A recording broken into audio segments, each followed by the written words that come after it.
In an economy burdened by the costs of increasingly scarce oil and natural gas, and a planet already feeling the impact of fossil fuel-driven climate change, the technological revolution of our time is renewable energy. I'd say welcome to the 21st century. Things are going to be different. Energy, sustainable energy is something that our kids care about and the mainstream public cares about, and renewables has to be part of the solution. Sunlight, wind, water, geothermal heat, and plant biomass are all essentially limitless resources. And they're all proven technologies that work right here, right now. The sun provides the Earth with unfathomable amounts of energy.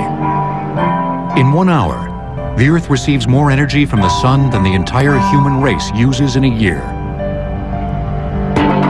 With current technology, photovoltaic panels covering 10,000 square miles, or about 10% of the land area of Nevada, could provide all of the electricity used by the United States.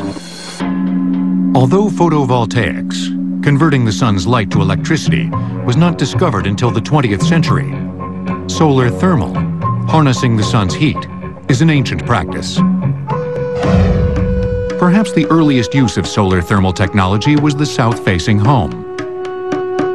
Ancient cultures, including the Anasazi Indians of the American Southwest, designed their buildings to face south to maximize heat from the sun, which stays low in the southern sky during winter.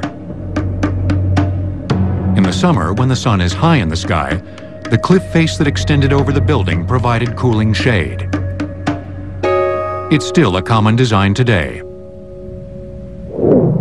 The Greeks built entire cities laying out the streets so every house could take advantage of sunlight during winter but avoid it during summer.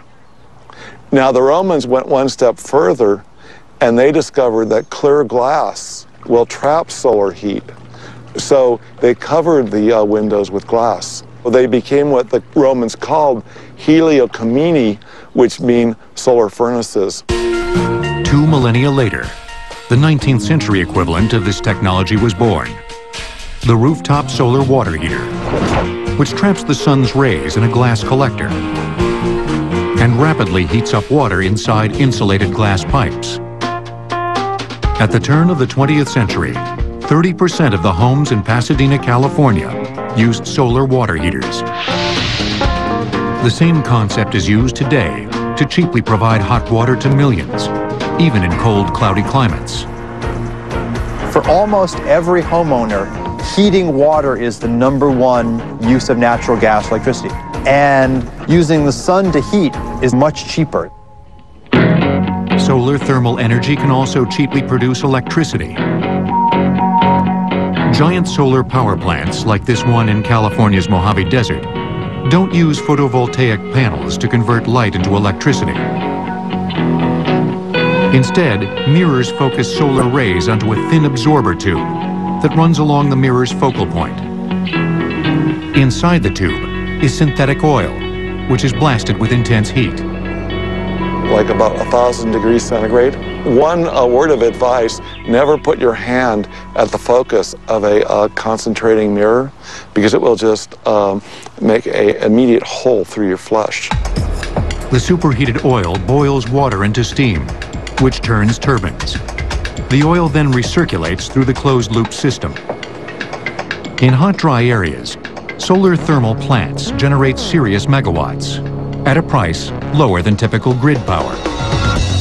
In fact, solar thermal plants occupying that same 10% section of Nevada could also supply all of the United States' electrical needs. Meanwhile, photovoltaic technology is surging ahead into its second century. It's come a long way since 1904, when Albert Einstein first proved that light was composed of tiny packets of energy known as photons, which could be converted to electricity.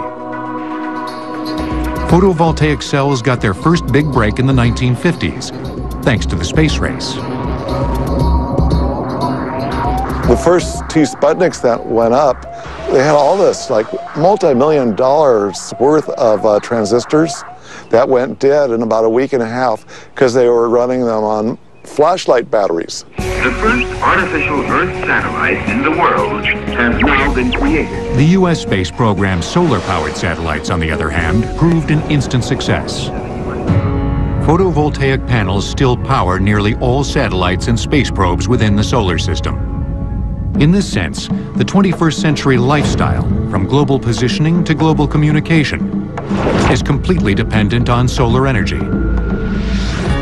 The U.S. Coast Guard became one of the first Earth-based users of photovoltaics, powering its remote buoys and weather stations with solar panels, wired to batteries.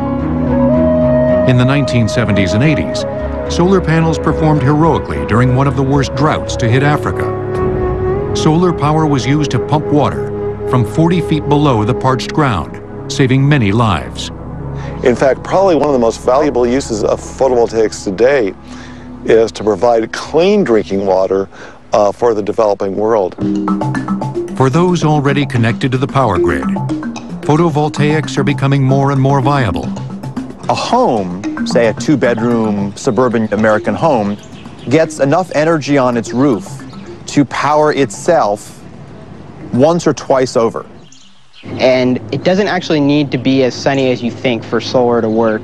The most successful solar program in the world is actually in Germany, and they have less sun in Germany than they do in Seattle. For the time being, photovoltaic panels are still expensive, making solar electricity 2 to 5 times the cost of typical grid power. But grid-connected homeowners can sell excess peak hour electricity back to the power company at a premium. The systems do pay for themselves. The payback might be as short as 4 or 5 years.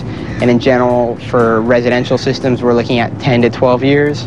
That doesn't take into account some of the other benefits, like, for example, the protection from rising utility rates or also increased property value. Up until now, the primary cost of solar cells has been the ultra-pure silicon needed for the photovoltaic reaction. But more than one company wants to change that. The photovoltaics industry is based primarily on wafers of silicon to make high-efficiency solar cells. But those wafers themselves are very expensive. NanoSolar uses thin films of photoactive material instead of those expensive wafers. Rather than silicon, NanoSolar in Palo Alto, California, uses a combination of semiconducting elements. So you have copper, indium, gallium, sulfo, selenide. Because that's obviously a mouthful, we get more work done if we just say CIGS, C-I-G-S-S. The beauty of the material absorbs sunlight very readily, so you can make a very thin layer. So thin that the absorbing material is assembled on the nanoscale, then literally printed onto a foil substrate as a photovoltaic ink. On this experimental machine, the foil is moving very slowly, but this style of machine can be made to run at tens or even hundreds of meters per minute. And because of this, these relatively inexpensive machines can be used to make an enormous quantity of low-cost photovoltaic cells. Thin film solar panels, as well as their silicon counterparts, can be built right into a building surface, such as a roof, window glass, or in the near future, paint. So-called building integrated photovoltaics will drive down the cost of solar electricity even further. Because you're not buying panels and the infrastructure, you're buying it all at once. And my lab has been looking at forecasts of getting 20%, 25% of total energy from solar by making it this ubiquitous material that you just get everywhere. The sun's heat also gives rise to the invisible, powerful force known as the wind. And in the future of energy, wind is a force to be reckoned with.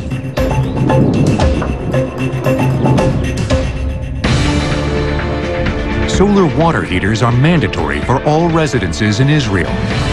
Other governments are considering similar requirements. Renewable energy will return on Modern Marvels.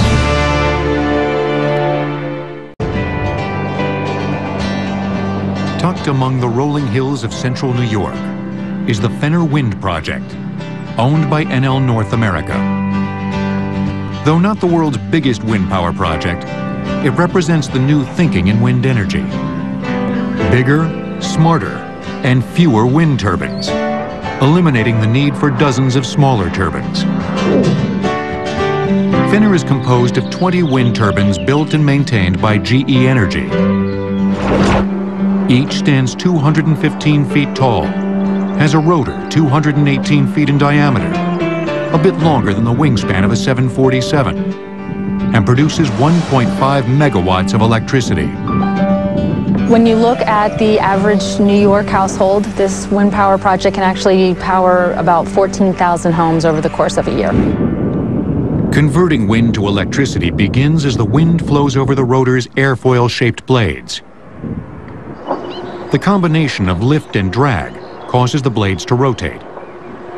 There's a tremendous amount of kinetic energy in the wind, and similar to sailing or lifting an aircraft off the ground, the wind blade captures that kinetic energy and provides lift.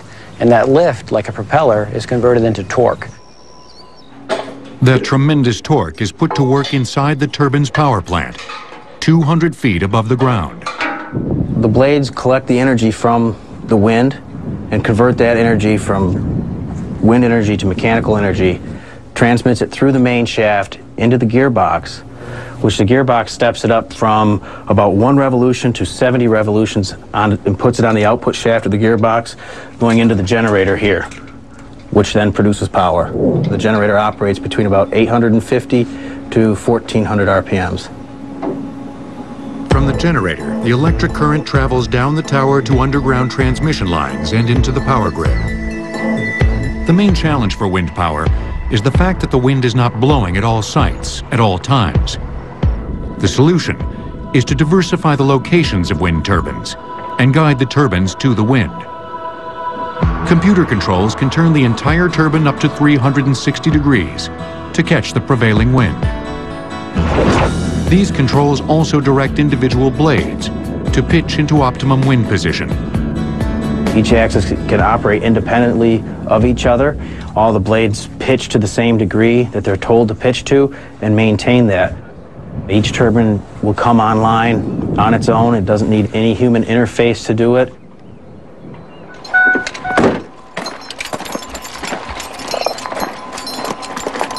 Technicians are needed to perform maintenance on the turbine and to change a light bulb on occasion. Those with a fear of heights need not apply. I have the benefit of having probably the best office window in Madison County. I mean, if you look out the top, it's absolutely gorgeous up here. Clusters of wind turbines are often called a wind farm. And in the case of Fenner, New York, it really is a farm. The land is owned by local farmers like Donna Griffin. For landowners, going green is a good way to make some green. We have a lease with them where they pay on the production of each turbine. It's just another crop that we harvest. It's much easier than harvesting our other crops. The wind is free. As long as the turbine is turning, we know we're going to get paid. From New York to North Dakota, American farmlands and badlands are turning into windswept power plants. The United States has some of the best wind resources in the world. Just to calibrate you, North and South Dakota theoretically have enough wind to power the whole country. The challenge is tapping that and transmission and distribution, but if you look at the center of the country, the wind resources are tremendous. If you look at the coastlines, the wind resources are tremendous. Farming and wind power have a long history together. In fact, it was on the farm that wind power saw most of its advances. The famous Dutch tower mills, introduced about 1390, saw many innovations over the centuries, including leading-edge airfoil sections on its light wooden blades, which dramatically improved the art of aerodynamic lift. These pre-industrial dynamos were mainly used for drainage and grinding grain into flour. In the late 19th and early 20th centuries, small windmills on American farms were the first to employ a large number of light, efficient steel blades, which produced significant torque, even in low winds. Some of these machines were also the first to convert wind to electricity. In the last century, we had a lot of wind power installed in the California West to power water pumps for agriculture and for cattle. And so we actually started a lot of this country with alternative energy. It was mainstream then, but they dropped off the radar screen as the prices of oil and fossil fuel became so inexpensive. The new era of wind technology began in the early 1980s, when Zond Systems began putting 50-kilowatt wind turbines, tiny by today's standards, in the hills of Tehachapi, California. During the 1980s, we went from 50, 60 kilowatts to a couple hundred kilowatts by the end of the decade. During the 1990s, it was 550 kilowatts, and then we went to 750, and then by the end of the decade, we were at 1.5 megawatts. The company also implemented variable speed turbines, which allowed the rotors to accelerate and generate additional energy during a violent gust of wind. Advances such as these, along with smarter computer controls and lighter, cheaper, and more aerodynamic rotor designs, have made the cost of wind-powered electricity competitive with that of natural gas and even coal. Wind power is experiencing exponential growth. Several European nations will soon be getting 20% or more of their electricity through wind. In June of 2006, the U.S. Department of Energy announced it would also aim for a target of 20%. Right now, the figure stands at less than 1%. As engineers continue to make wind turbines more resilient and cost-efficient, you can expect them to get even bigger. As always, the bigger the rotor, the more energy that can be captured. Some of the biggest turbines are reaping the massive wind harvest on the oceans. There are ideas on the board for bigger turbines in excess of 5 megawatts, 6 megawatts to go offshore, out in the ocean. We see many technical opportunities to continue to push wind technology even beyond where we've pushed it today. We are making progress. We are the future. We are reducing our dependence upon oil, and we're trying to save the environment at the same time. It's a plus. This is a viable technology. It's economic. It's proven. You know, what more do we need to know? Wind is certainly a hot technology. But so is this. Geothermal energy. Hot enough to power a small nation.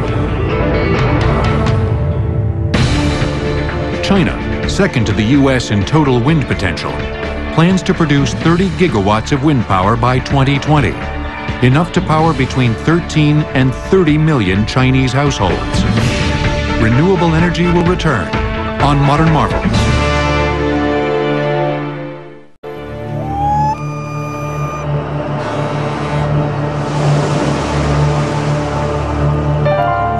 A small island nation, ringed with volcanoes and perched just below the Arctic Circle, has emerged as a world leader in renewable energy.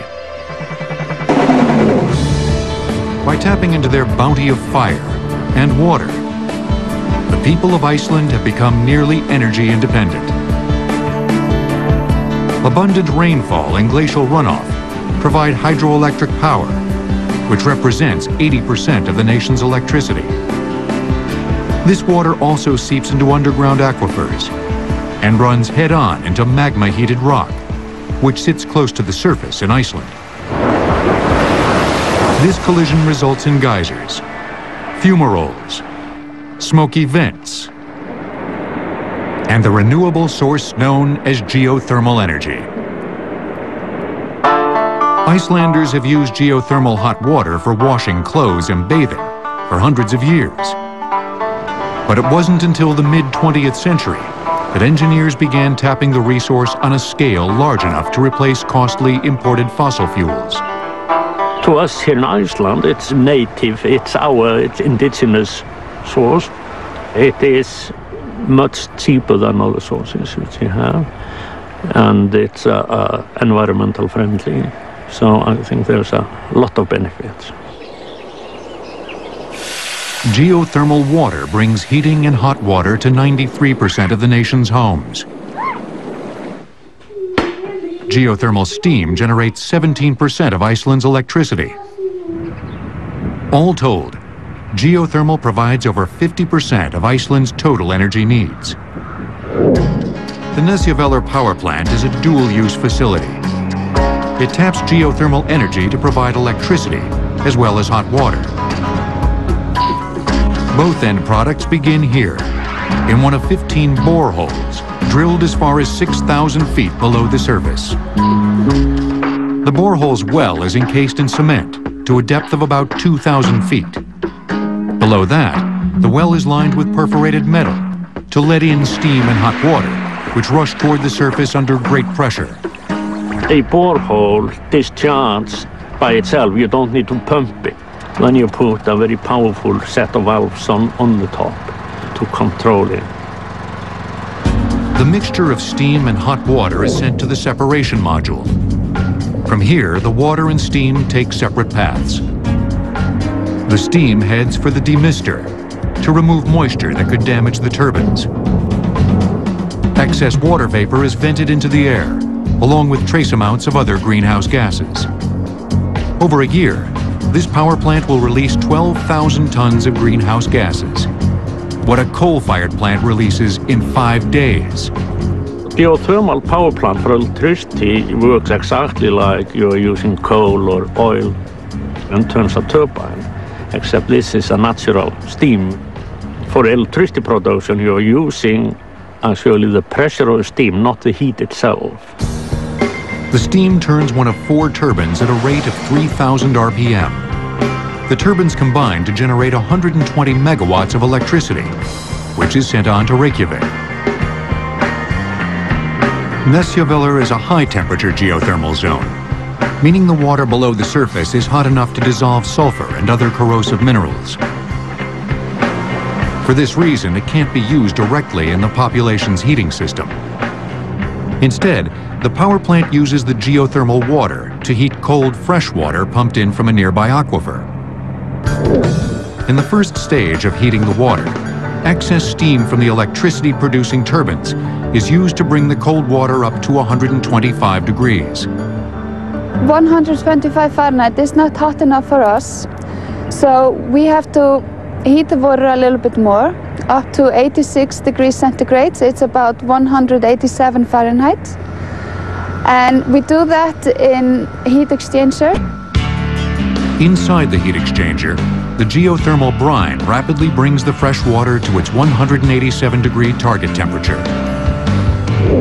The now scalding fresh water is pumped into the pipeline as it climbs uphill.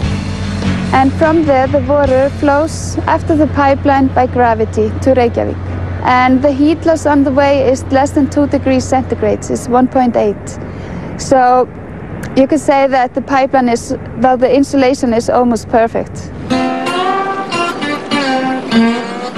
After providing hot water and space heating, this geothermal lifeline has enough heat left over to melt snow from the winter sidewalks as it passes under the streets. It also allows hundreds of greenhouses to grow fresh fruits and vegetables. Even the geothermal brine finds other uses. Unique in the world of power plants, the effluent from one Icelandic geothermal plant actually provides the warm, mineral-rich waters of the Blue Lagoon, a hugely popular spa. The Icelandic government has set an ambitious long-term goal: convert all the nation's cars, and even its fishing fleet, to run on clean-burning hydrogen, produced by geothermal and hydropower. If that day comes, all of Iceland's energy needs will be met with renewables. Iceland is far from the only place on Earth with rich geothermal resources. Generally, where there's volcanic activity, there's geothermal energy. One study estimates that 865 million people in volcanic regions from Japan to Idaho could get their electricity through geothermal. That's 17% of the world's population. But there's another form of geothermal energy, less exotic, yet very effective, that any homeowner can tap into. It's known as ground source geothermal. Nearly everywhere on Earth, about 8 feet below the surface, the air is a steady, cool temperature, between 50 and 75 degrees. To capture that air, a trench is dug below the building and tubing laid in. An antifreeze liquid, circulated by a small electric pump, passes through the tubes. In the summer, the liquid carries heat out of the building and mild temperatures in. In the winter, the warmer ground air heats the liquid, which flows into the colder building. It's in effect an underground heat exchanger. As the prices of heating oil and natural gas continue to go up, more people will start to look down. And like all renewable energy sources, geothermal will be there, waiting. Renewable technology clearly has what it takes to power the grid and heat our homes. But what will it have to say about the future of the automobile? From ethanol crops to electric cars, it's a heated debate. The first plant to generate electricity using geothermal energy is in Tuscany. It began producing electricity in 1904, and today provides power for about 1 million Italian households. Renewable energy will return on Modern Marvels.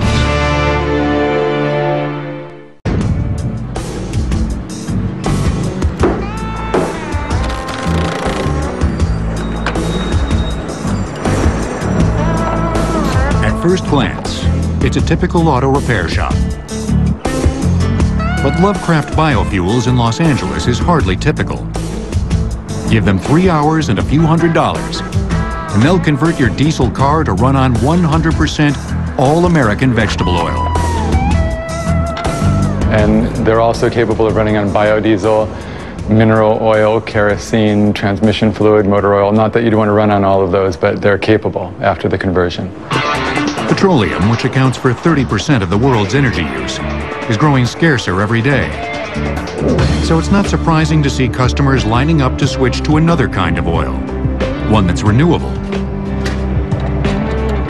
For many diesels, the conversion process simply requires adding a special high-flow filter and a heat exchanger, which uses coolant heated by the engine to raise the vegetable oil to the right temperature. And if you get that balance right, the engine runs great. It even can run better than on diesel.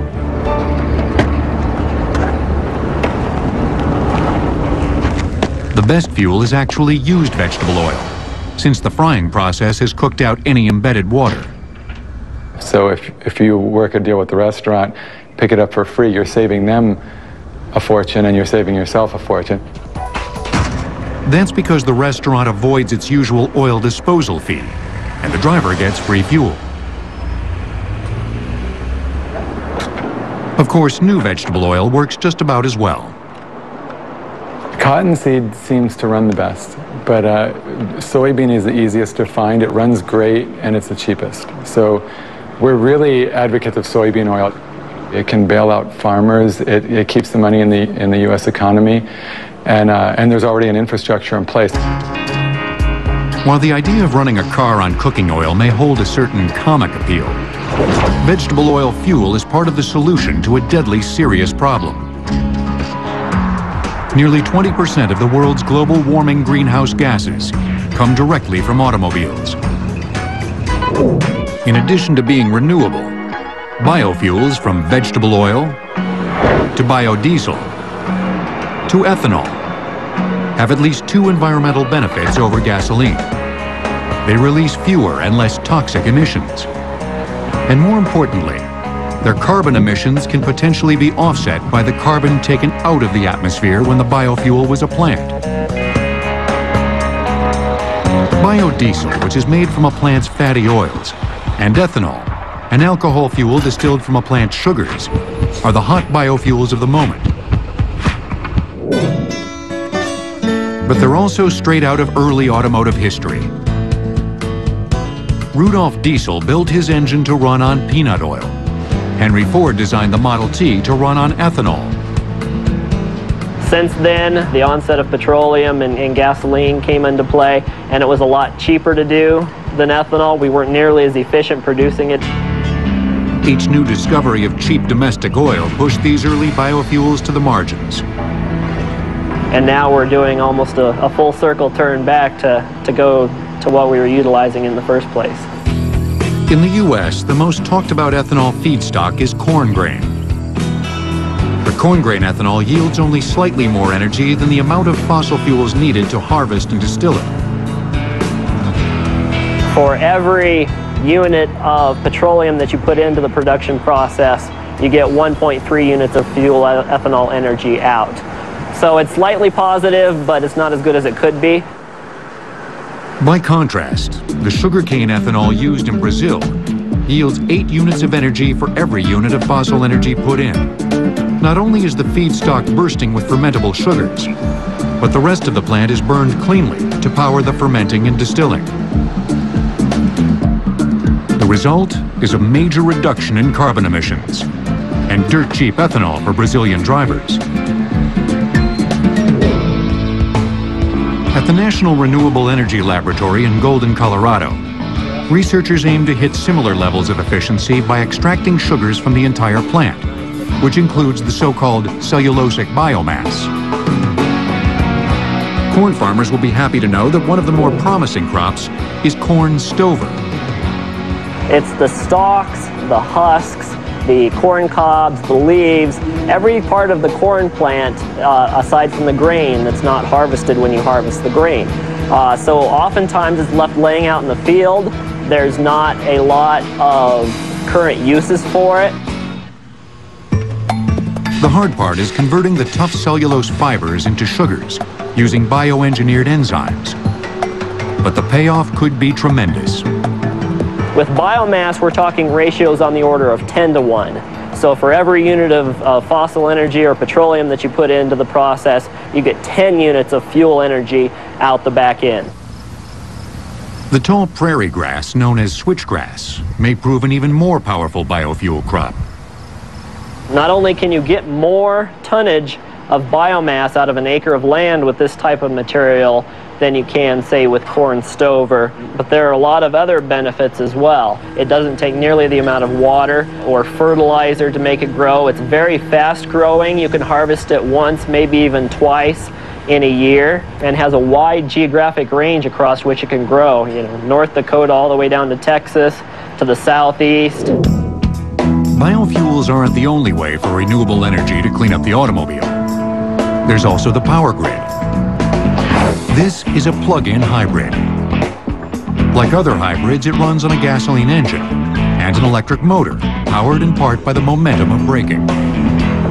But Felix Kramer and the California Cars Initiative have taken these already fuel-efficient cars, in this case a Toyota Prius, a step further. They've beefed up the battery pack and converted it to run on electricity taken straight from any 120-volt outlet. Plugging this car in is really easy. I timed it once. It's about 9 seconds. All you really do is you take that, plug it into here, 120 volts in your garage, nothing special, and you're done. The gasoline is used only as a range extension fuel. Under 35 miles per hour, not a drop is used. Above that speed, the gas and electric motors combine for an average of 100 miles per gallon. And the range of this car is unlimited because it's also a gasoline car. This is a car that you get to plug in, and you can plug it in whenever it's convenient. You're not worried, oh, am I going to run out of power? Cars that get 100 miles per gallon and more will be necessary if the world's farmlands are to grow fuel as well as food. With current MPG standards, there's simply not enough acreage to supplant the world's oil habit without endangering its food supplies. In 2006, the brilliantly simple plug-in prototypes greatly impressed senators and representatives from both sides of the aisle. And the Congresswoman introduced me, and I stood up and I said, I'm here, and actually I brought my infrastructure with me. And that got a big laugh, because this is the only infrastructure that a car needs. Of course, electricity today is generated largely by fossil fuels. But plug-in proponents envision an increasingly green power grid to charge the car's battery, and cellulosic biofuels to fill the tank. There are some corporations that are talking about installing solar carports where they have photovoltaic cells on the roofs of their parking garages, and people with plug-in hybrids or pure electric vehicles can plug in during the day. While biofuels and plug-in hybrids surge ahead, a new wave of renewable technology is coming in with the tide. The estimated ethanol yield for switchgrass is 1,150 gallons per acre. Currently, sugarcane yields about 662 gallons per acre and corn grain 354 gallons. Renewable energy will return on Modern Marvels.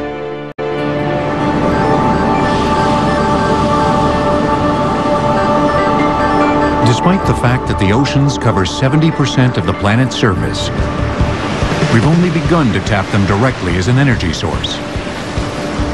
But these marine powerhouses may one day unlock the door to clean, limitless energy. Hydroelectric power was the great renewable energy source of the 20th century, and it will continue to provide gigawatts of power. But with most of the world's rivers already dammed, the future of hydropower will come from the sea. Of the various technologies to capture the ocean's energy, a tidal barrage is the closest in design to traditional hydropower. The barrage is essentially a dam, collecting water from high tide until there's sufficient potential energy for power generation, then forcing the water through turbines when released during low tide. The world's largest and oldest tidal barrage at Lorence, France, began producing power in 1966. Today, it still powers 240,000 homes. A more recent technology known as tidal stream power uses propeller-like turbines to capture the kinetic energy of underwater currents. And that's one that we could do in all manner of places because the tidal flow, of course, takes place everywhere on Earth. And harvesting those could be done quite well and doesn't even have to be at the surface. The issue, though, is that the marine environment's pretty tough to deal with. There's corrosion, parts being banged back and forth. Often the cost of managing those in terms of repairs can be quite large. But we're seeing new work on that. Much of the work is taking place in the British Isles, where companies such as Marine Current Turbines are thinking big, sinking massive pilings into the ocean floor and letting the turbines do their work. And the amount of energy you get out of a turbine is proportional directly to the density of the fluid that flows back and forth. And so a water turbine has several hundred times the power of an air turbine. Wave power is an even newer technology. Yet it may hold the most promise of all, since wave power can be captured anywhere on the ocean. In this design, a 450-foot chain of pipes, connected by hinged joints, sits semi-submerged on the ocean.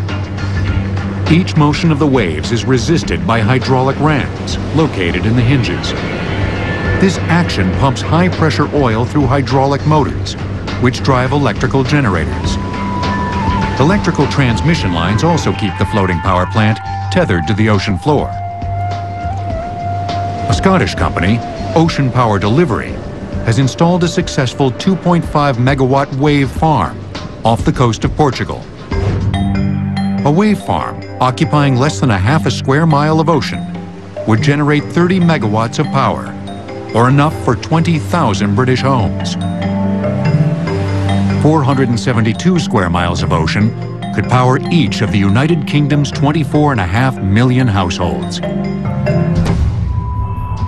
Each region of the Earth has its own renewable sources, from the vast wind potential of North Dakota to the solar motherlode that waits in the Sahara. When you put them all together, one thing becomes clear. Renewable energy offers a global solution to global problems. We honestly have the potential now to think about flipping things from being a fossil fuel-driven economy with little bits of renewables to being a renewable energy-driven economy with fossil fuels filling in the background. And that's a world that really no one thought possible only a decade or two ago. The technology works, but a renewable future also requires political will. and a new way of thinking, in which a farm harvests wind, a harvest yields fuel, and a rooftop becomes a power plant.